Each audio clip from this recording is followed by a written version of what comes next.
রোনালদোর এই চুলের কাটের কথা মনে আছে? 2014 সালে ফিফা বিশ্বকাপের সময় ক্রিস্টিয়ানো রোনালদোর চুলের জেরাকৃতির কাটিং নিয়ে বেশ আলোচনা হয়েছিল। না বুঝে অনেকেই তার এই চুল কাটাকে নিয়ে মজা করেছিলেন, কিন্তু এর পেছনে ছিল এক অসাধারণ গল্প। এই চুল কাটার মাধ্যমে রোনালদো শ্রদ্ধা জানিয়েছিলেন এরিক অর্টিজ নামে 10 মাস বয়সী এক শিশুকে। এরিক কর্টিক্যাল ডিসপ্লাসিয়া নামের একটি রোগে ভুগছিল এবং তার অস্ত্রোপচারের পর মুখে জেড আকৃতির দাগ হয়ে যায়।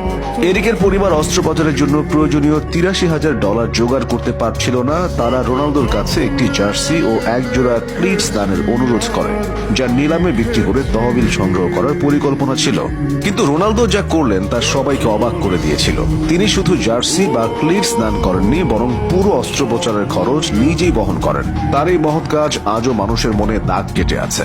সেই পরিবার আর তার মা বাবার চোখে সেদিন যে হাসি দেখা গিয়েছিল, তার পেছনে ছিল একটা মানুষের অনেক বড় অবদান। সেই মানুষটার নাম ক্রিস্টিয়ানো রোনালদো। সেদিন ক্রিস্টিয়ানো রোনালদো নিজেকে নিয়ে গিয়েছিলেন অন্য এক লেভেলে, যাতে প্রকাশ পেয়েছিল রোনালদো শুধু একজন ফুটবলারই নন, বরং তিনি তার চেয়েও অনেক বেশি কিছু। খেলোয়াড় হিসেবে তিনি যেমন সেরা, মানুষ হিসেবেও তিনি তেমনই সেরা।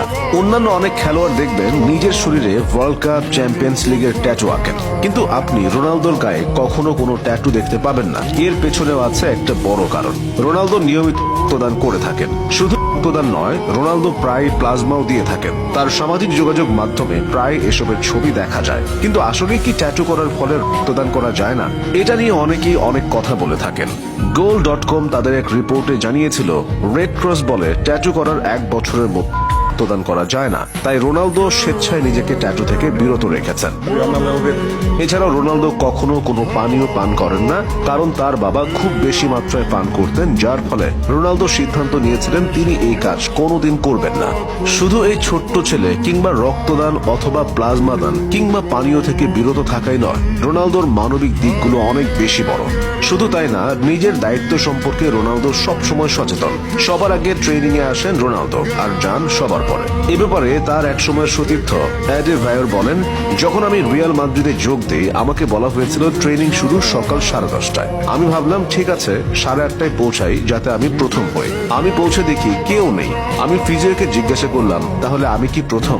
উনি বললেন, না, রোনালদো সুইমিং করছে। জাস্ট চিন্তা করেন, 10টায় ট্রেনিং, রোনালদো তার 1.5 ঘন্টা আগেই সেখানে পৌঁছে গেছেন। এটাই তো সফলতার চাবিকাঠি। রোনালদো প্রতিটা শিশুর প্রতিচ্ছবি, যারা স্বপ্ন দেখে অনেক সফল হওয়ার, সফল হয়ে নিজের পরিবারকে স্বাবলম্বী করা, ক্ষতিগ্রস্ত মানুষকে সাহায্য করার। সত্যি এই মানুষটা অসাধারণ, কোটি কোটি মানুষের আইডল।